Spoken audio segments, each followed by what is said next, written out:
जैसे मैं इस पे रखा नहीं मिला, मान लीजिए मैं इस पे रखा नहीं मिला, एक यहाँ पे दिख रहा है देखिए नहीं मिला, फिर एक यहाँ पे दिखा इसको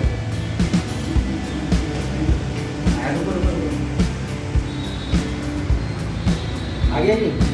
तो इससे ये कंफर्म हुआ कि ये इसका कनेक्शन इससे है। अब देखिए कॉइल कितना है, पीएल कितना है, PL7। अगर आप देखेंगे तो इसके आजू बाजू में PL7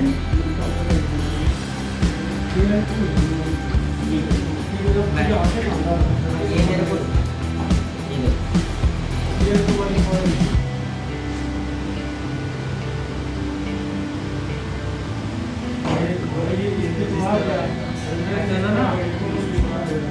ये कॉइल किसका है, PL2 पे ही तो आ रहा है भाई, ये ठीक है ना। अब ये देखो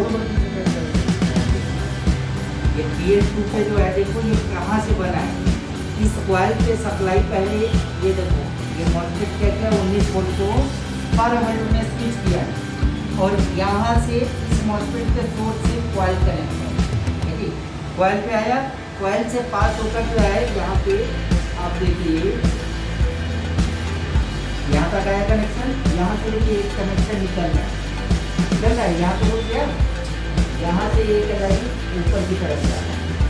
यहाँ पे देखिए डायरेक्ट जो है SMD का ऊपर है और डायरेक्ट 3 नंबर पे जा रहा है बैटरी कनेक्टर का, तो यहाँ से निकल तो डायरेक्ट बैटरी कनेक्टर से आ तो रहा है, ठीक है।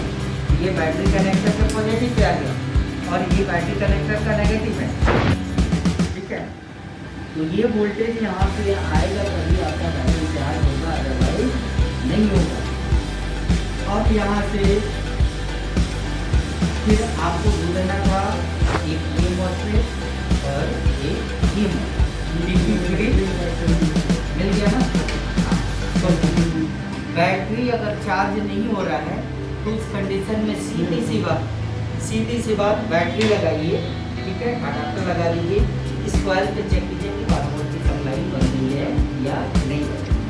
अगर इस कॉइल पे 12 वोल्ट की सप्लाई आपकी नहीं बन रही है, या तो मॉस्फेट खराब होगा, नहीं मॉस्फेट खराब होगा, या सपोर्टिंग मॉस्फेट खराब होगा, या रिलेटेड टू कंपोनेंट्स खराब